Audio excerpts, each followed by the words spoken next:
Hi everyone, I'm here to talk about the most overpowered class in Baldur's Gate 3, the Druid.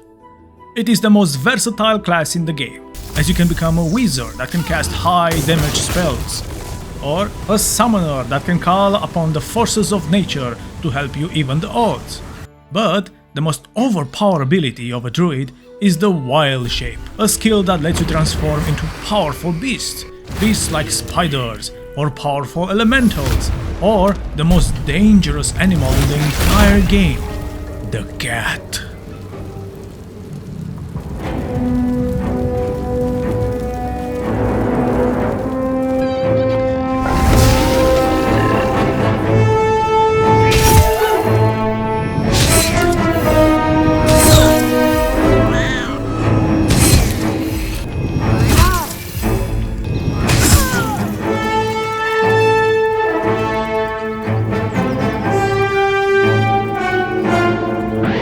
Okay, the cat might not be the most powerful wild shape, as it only has 2 hit points and low damage, but it is the most cutest little devil in the entire game. And yes, you can play the entire game as a cat. You can watch some of my previous videos where I play the game as a cat. I'll leave the links in the description. Now, if you play as a cat, I can only give you one tip: stay away from the grease spell, as it is the cat's natural enemy.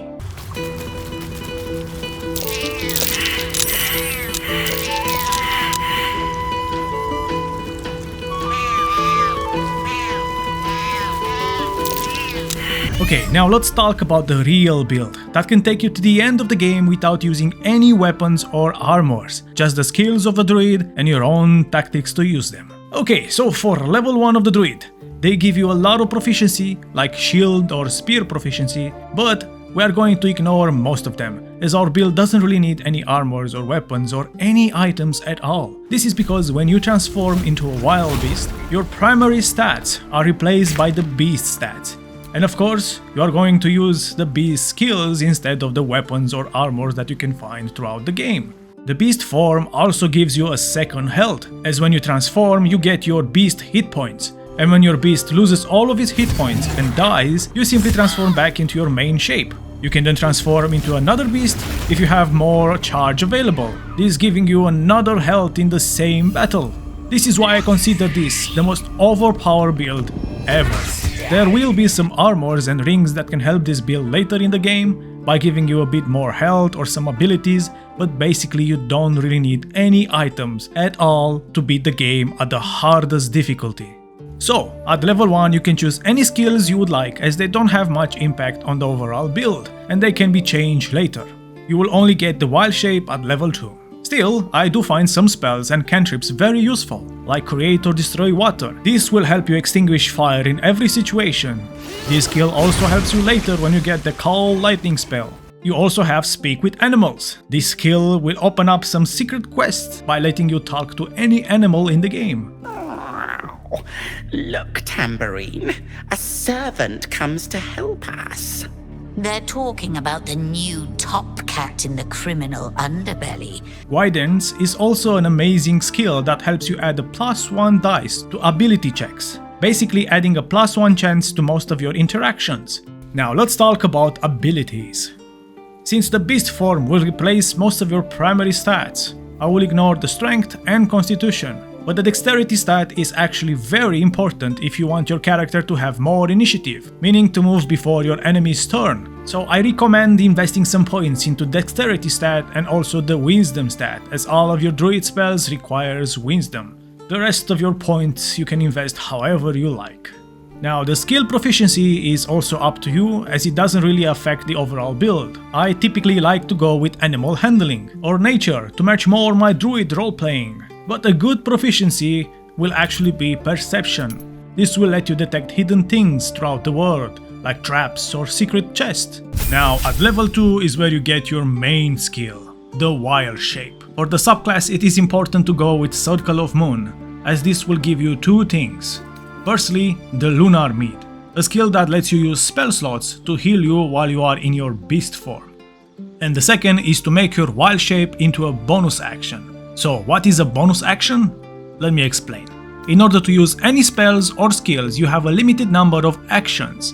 Most accurate, you have one action per turn in the early game. You also have a bonus action, but not all skills or spells can be used as a bonus action. In the case of a druid, if you start the battle and you are not in your wild shape, you lose an entire turn to transform into your beast form by using an action. If you choose the subclass Circle of Moon, your wild shape turns into a bonus action, and you can now transform by using a bonus action and then attack using your normal action on the same turn.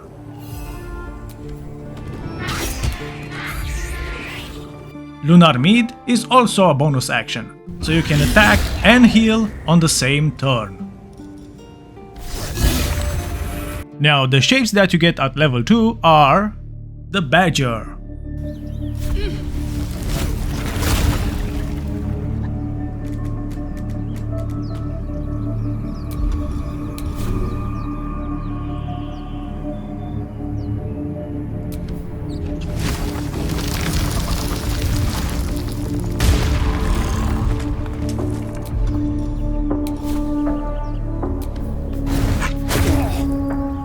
the Spider,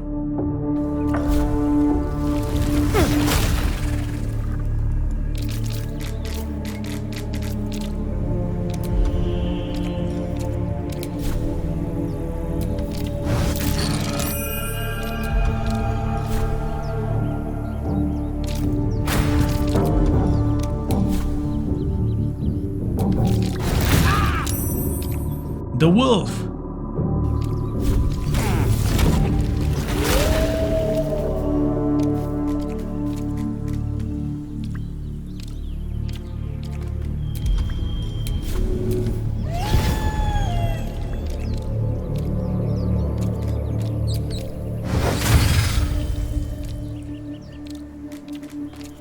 the Cat,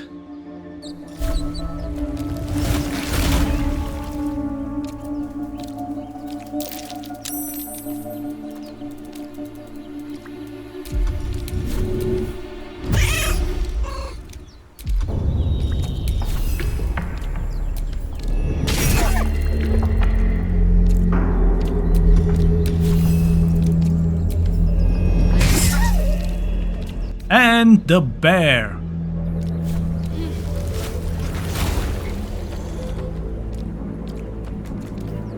For most of your early game, the Bear is going to be the main way to efficiently win battles. They have the highest amount of hit points and damage. They are basically tanks with claws, and they hit very hard.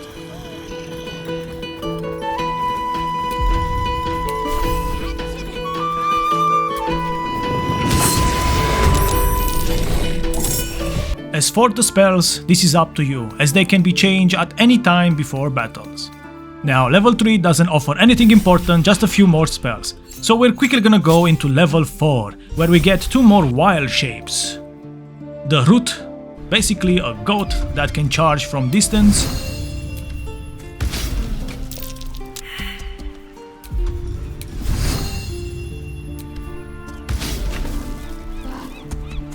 And the Dire Raven. The Raven is not very good in combat, but it does have a blind skill and the ability to fly that allows you to access different areas or position yourself more strategically on the battlefield.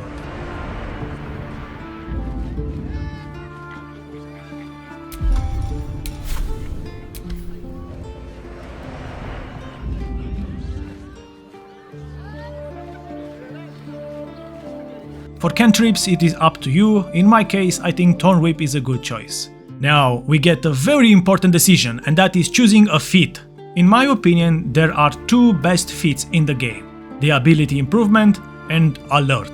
I typically go with Ability Improvement, that allows me to add 2 more points to my abilities. So I'm going to crank up my Wisdom and Charisma to even numbers.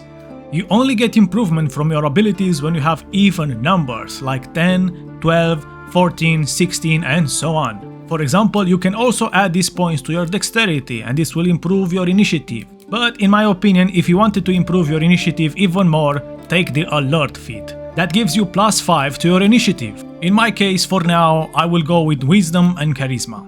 Now, at this level, you do get a good spell, and that is Lesser Restoration. This will cure poison, paralysis, and blindness.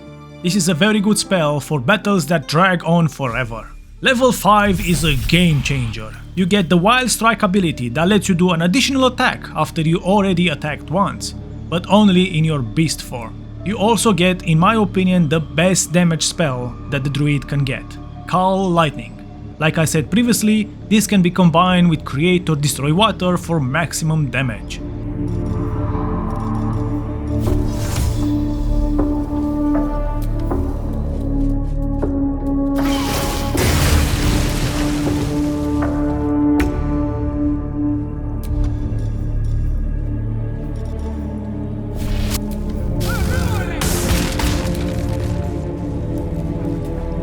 Now, at level 6 you get Primal Strike, basically improving your Wild Shape damage. And 2 more shapes, the Wild Panther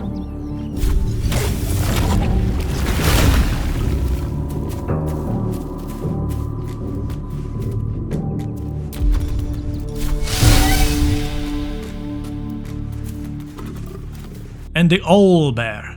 Now going forward, the Owlbear is going to be the improvement of your bear shape during combat, as this shape has more hit points and more damage. It also gives you an efficient way to position on the battlefield, because it allows you to jump further. Watch this!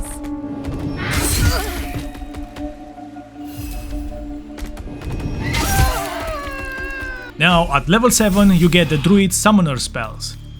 This is Conjure a Minor element,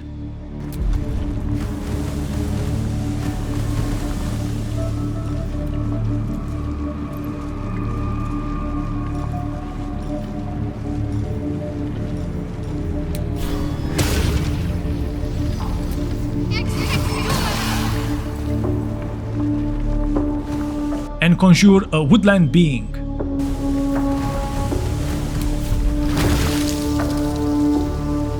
I don't know. I hope so.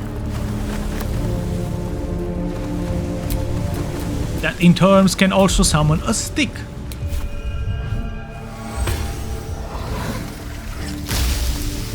Basically a walking tree.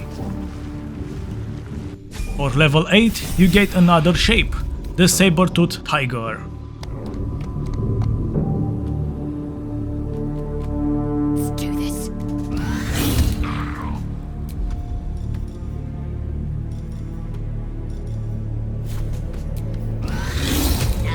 This is where you also get to pick your second feat. You can again go with ability improvement and maximize your wisdom. This will make your spells do more damage.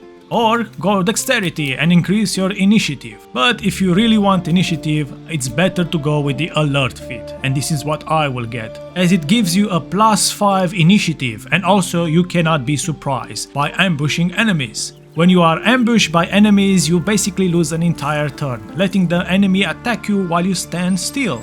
This feat makes you invulnerable to ambush, and if you are ambushed, this will turn into a normal battle, where the initiative takes priority, and if you have high initiative, you can attack and end the fight before the enemy can even take its turn. As for the level 8 spells, this is up to you. Level 9. The only good spell you get here is Greater Restoration. This can cure Charm, Petrification and Stun. This is a different spell from Lesser Restoration, so I recommend having both of them in your spell slots at any time. Finally, at level 10 is where the entire game changes. You first get Improvement Wild Strike, that allows you to attack up to 3 times. And secondly, you get the best wild shapes. The Dilophosaurus, basically a cute dinosaur.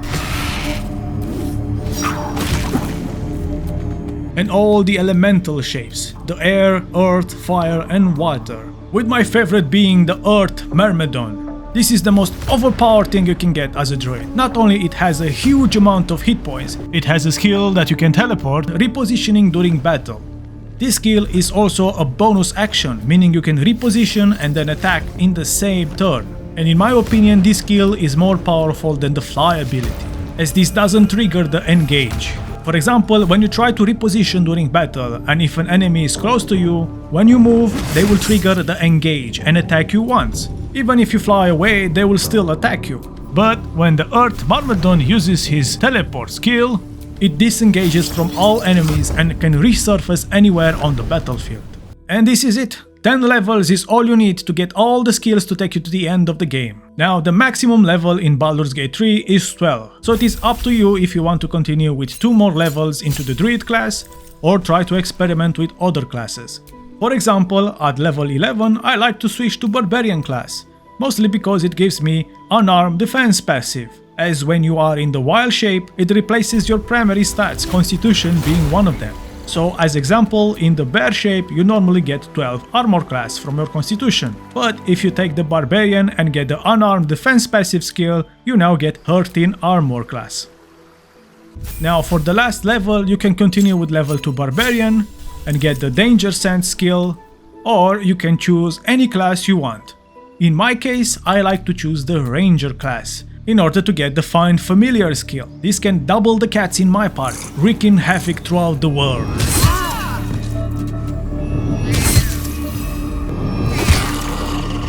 So this is it. I will end the video showing a full battle with this build. If you like this, consider subscribing for more content, and if you have any questions, leave them in the comments.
One final tip before I end the video. Don't try to stress yourself about not getting enough experience, as you will get to level 12 quite fast. In my case, I spent a lot of time backtracking in order to find every little thing that can get me experience. And I got to level 12 at the end of Act 2. Then, the entirety of Act 3 I acquired experience for every encounter, but could not level up since I was already max leveled. I hope this information helps you, thank you, and I'm out.